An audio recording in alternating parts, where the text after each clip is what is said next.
Shoulder mobility, particularly the glenohumeral joint in internal rotation, we see deficits in that all the time.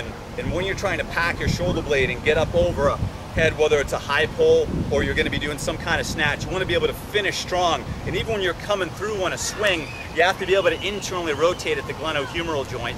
So we want to usually start off with some soft tissue work through the posterior shoulder.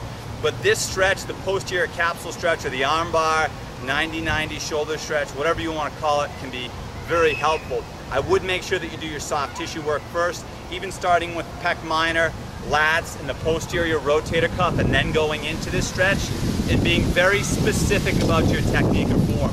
I'm going to give you a view from the side and then kind of from the top so you can see the alignment that we're going to need to have. This can help teach your clients how to pack their shoulder as well.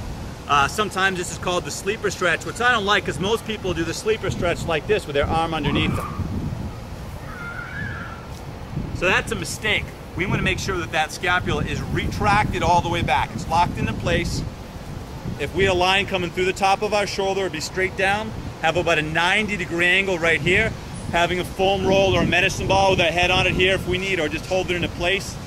So I'm going to want a 90-degree angle here, 90-degree angle here, and I'm going to gently, I'm not up on the wrist, I'm on the forearm, I'm internally rotating glenohumeral joint. Should feel a pull in the back of the shoulder blade, in the posterior aspect of the shoulder, maybe even by the posterior delt for some people. Holding here for 30 to 60 seconds or longer. Let me give you a slightly different view for that one. Lock that scapula into place.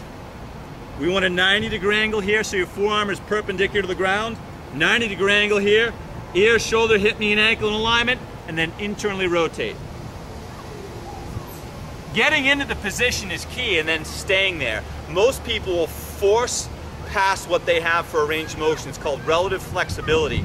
Most people don't have the internal rotation, so their scapula moves. So if you're watching someone during a swing and you're seeing that scapula move more than it should, it's because their glenohumeral joint doesn't internally rotate. It's not necessarily learning from them. It's a tissue extensibility issue, even a joint mobility issue in some cases. So this sleeper stretch, arm bar, sideline posterior capsule stretch, you call it whatever you want, can be quite helpful. Soft tissue first, hold at least 30 to 60 seconds.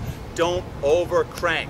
Some people will be so tight they won't even feel a pull. They'll just be blocked at that end range of motion. That is still therapeutic. Continue to hold that.